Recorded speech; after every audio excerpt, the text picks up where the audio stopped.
There's 3 things every man needs. A nice chick magnet, blades of steel for NES, and his own kegerator.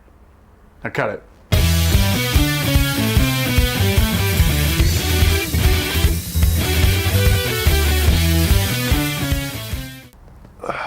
This is gonna weird you guys out, but whatever.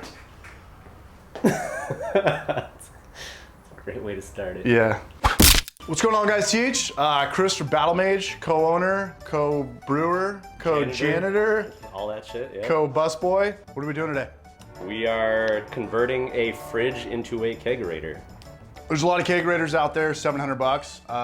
Don't buy those. What we're gonna do today is we're gonna make a kegerator for less than $300. I bought a little one before. It was like $700 at Costco. It didn't even get down to like 40 degrees.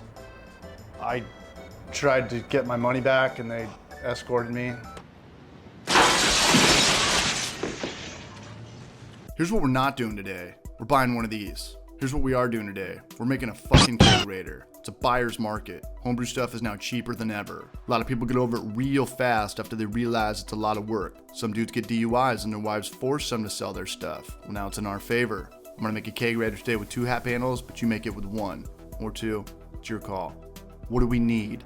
Fridge. Snag it used on Craigslist. I don't use chest freezers. I go with stand-up fridges for 2 reasons. Keep your fucking freezer for ice and to store hops. And secondly, you don't need temp control. We'll call this 50 bucks. Snoop around. Be resourceful. Corny kegs. Get a ball lock. The PRV valves are better. These bad boys are floating around Craigslist for about 50 bucks. Used or about 120 new. Buy used. Shank. Listen here. Buy the one in the description below. It's got a nipple and it connects directly to the beer line. Amazon. $26. Couplings, link in the fucking description. These are the best ones. No leaks with these babies. CO2 tank with regulator. Craigslist, Craigslist, Craigslist. Snag anywhere from 5 to 20 pound tank and a regulator. Keep it under 75 bucks.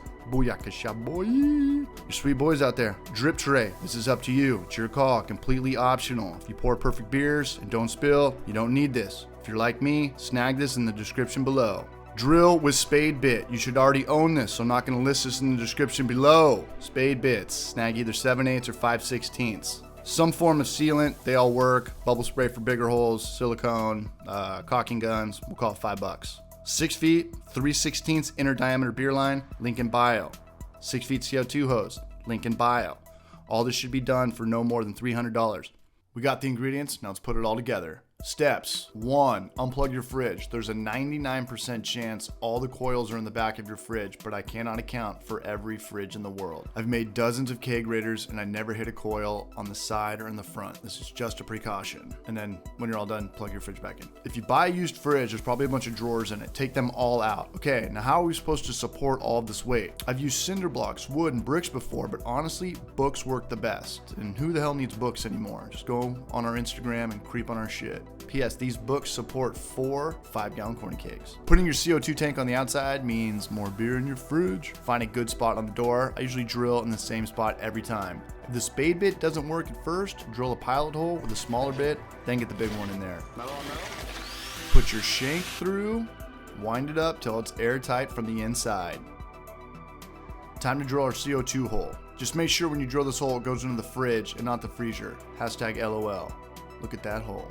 Run your CO2 line through.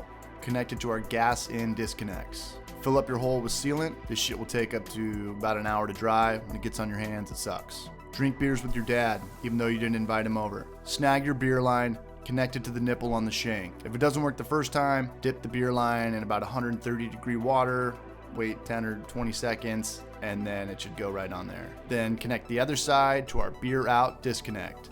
Good to go. Optional drip tray. Drill holes, use 2 screws and let it rest here. I make sure mine isn't so tight so I can always just pull it out and clean it after a good night of beer chugging.